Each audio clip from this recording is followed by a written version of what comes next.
Hello everyone, welcome to today's episode of MCQs for Judiciary Exams. Let's begin with the first question. What did the Supreme Court direct regarding the retirement age of district judges in MP? A. To maintain it at 60 years.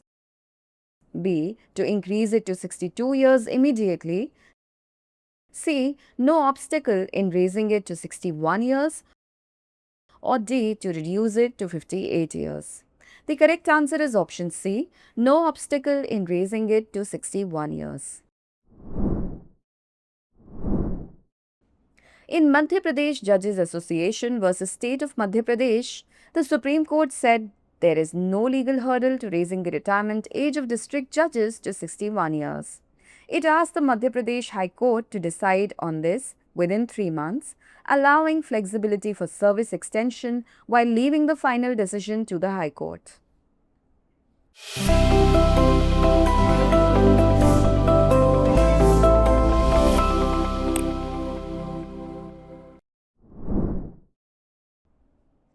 Question 2.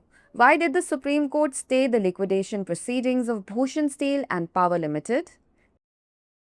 A. To allow Sanjay Singhal to file an appeal. B.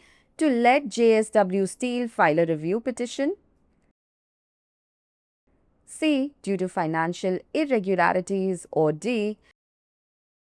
To appoint a new liquidator immediately. The correct answer is option B. To let JSW Steel file a review petition.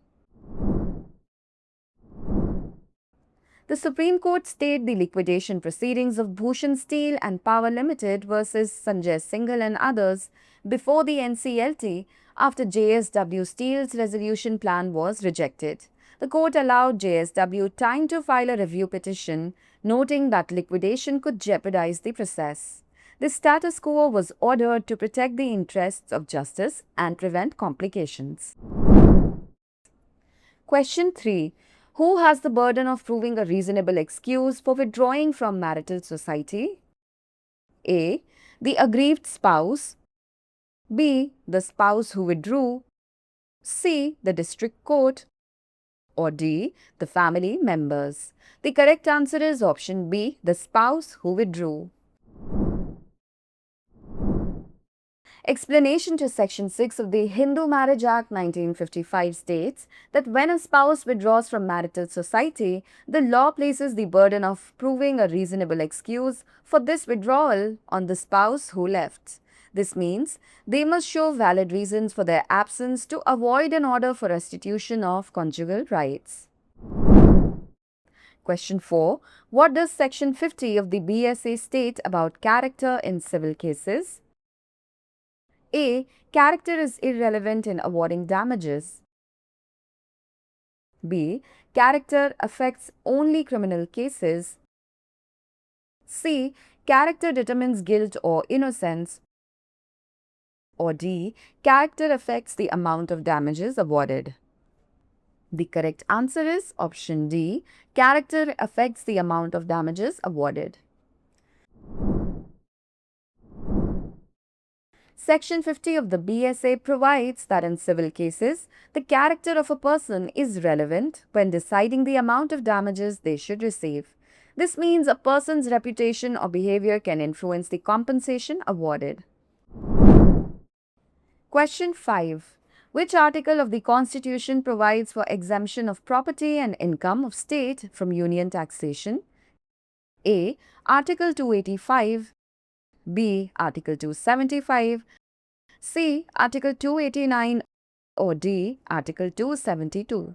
This question was asked in Delhi JSE 2022. The correct answer is option A. Article 285. Article 285 of the Indian Constitution outlines the exemption of the property of the unions from state taxation with some exceptions. It ensures that the union's property is not subject to taxes imposed by a state or any authority within a state unless Parliament provides otherwise by law.